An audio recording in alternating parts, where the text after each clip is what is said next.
verses, starting verse 9. Isaiah says, "Be shattered, O you peoples, and be broken in pieces. Give ear, all you from far countries. Gird yourselves, and be broken in pieces. Gird yourselves, but be broken in pieces." In other words, all these nations are going to be broken. "Take counsel together, but it will come to nothing. Speak the word, but it will not stand." Why not? He concludes the statement by saying, "For God is with us." But in Hebrew, that word is "for Emmanuel."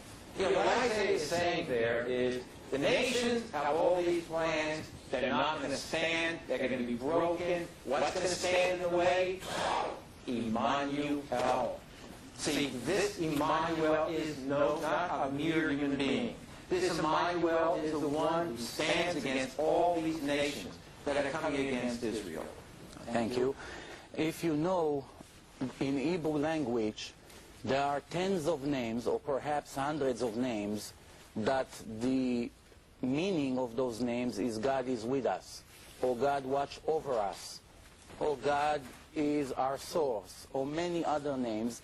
Nobody ever claimed that just because the word El, Emmanuel, or different El, or Daniel, or all kinds of names, because the name El is in it, so he's the Messiah, or he's the master of the land.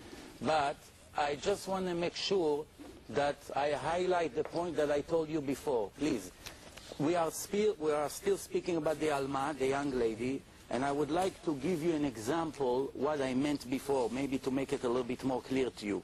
This is what I'm going to go ABC. First, the prophet was sent to the king of Ahaz before the war with those three kings, as you mentioned, Ahaz, Pakach, and Razim. The prophet Yeshayahu lived 600 years before Jesus was born, 2,600 years ago. As you know, I'm sure, 26 in the time of King Chizkiyahu, 2,600 years ago. That means 600 years before Jesus was even born, before anybody knew about him. God sent the prophet to tell the king of Israel that right now I'm going to send you a sign that you're going to win the war. And please pay attention to the details, because the way you presented it, you skip one or two things that change the entire subject. And those are the things which I like to highlight. First, the first example is that the daughter or the wife is pregnant. Nobody knows about it yet. She will give birth to a boy. The name of that boy eventually will be called Emmanuel. This boy will eat delicious food, such as butter and honey, even though, remember, the prophecy described that in this particular moment, there were ambush around the land, starvation, there is nothing to eat, even simple basic food are not in the existence. Comes the prophet against all odds and tell him, this son that will be born will already eat like a king, even though he's still not even an infant. And before he will know to tell the difference between good and bad, the country will be redeemed from the enemies. Tell me, please, what's the connection between the sign that God sends 600 years before Jesus was born, God sending a sign to the people of the land that the wife of the king or the daughter is going to have a baby, and this baby would live like a king, even though right now it's hard to believe that in 9 months the situation will change completely. That's how you know that God is serious about what he promised. Now remember, the word Alma, I insist, without any doubt, means young lady. Nowhere in the entire Bible it says that Alma means a virgin. I would like to give you a proof for that, in case you have a doubt. It says like this: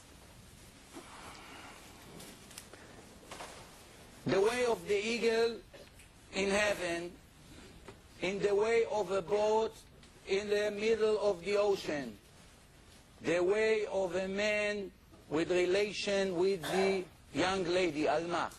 I will translate. The same way when an eagle flies in the sky, he does not leave any track. Nobody knows that an eagle was there 5 minutes ago. There's no track.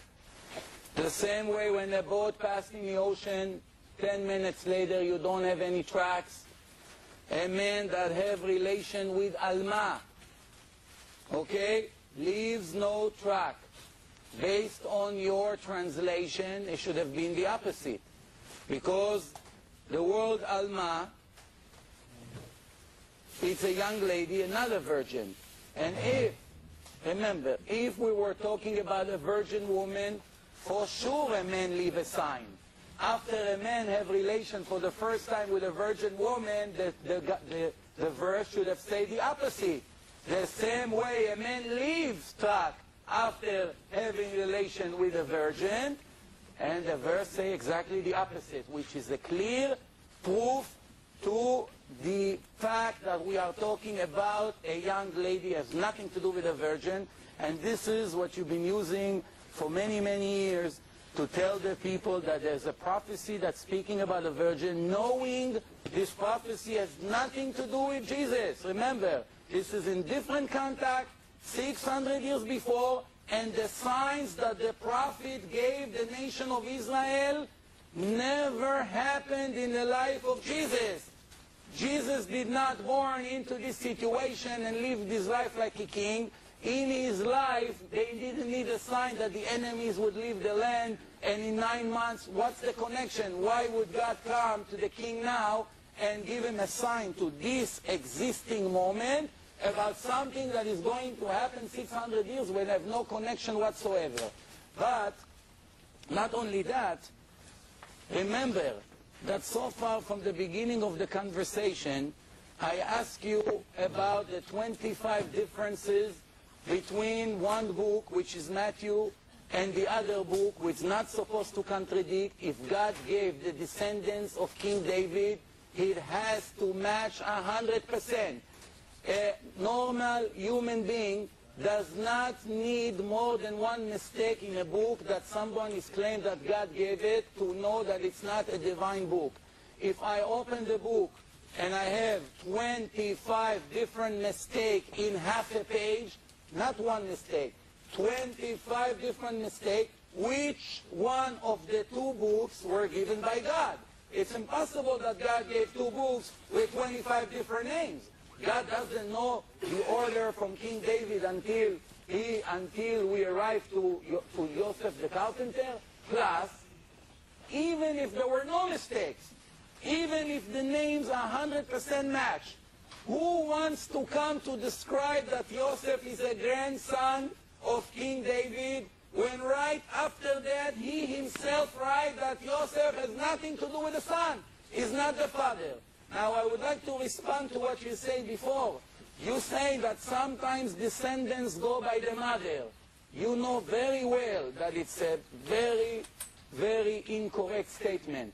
Because throughout the Torah always refers to the father. לממשפחותם, לבית אבותם. Nowhere in history a person became a Kohen because his mother is a Kohen. If his mother is a Kohen and his father is just an Israelite, he is a regular Israelite and he doesn't have all the benefits of the Kohen. Nobody in history, before Christianity even started, had even the thought to think to link a person based on his mother. That's one thing. And plus, just to finish one more sentence, if it goes by the mother, as you may refer, tell me please, why did you waste a page to prove that the father is a grandson of King David? You should have done the opposite. You should write, Mary is the daughter of Yocheved, the daughter of Rachel, the daughter of Sarah, the daughter of Leah, the daughter of whatever, and until you reach King David. There's no indication that you were trying to link Miriam to King David. And you agree that King David is not the father of God. You understand that. So please answer me this question.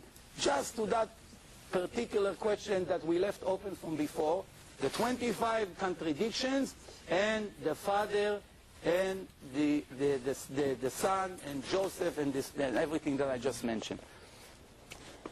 Okay. Okay, let me just deal very briefly with the genealogy again. You know, why are there two genealogies? Maybe the Bible just wants to cover the bases, and because Joseph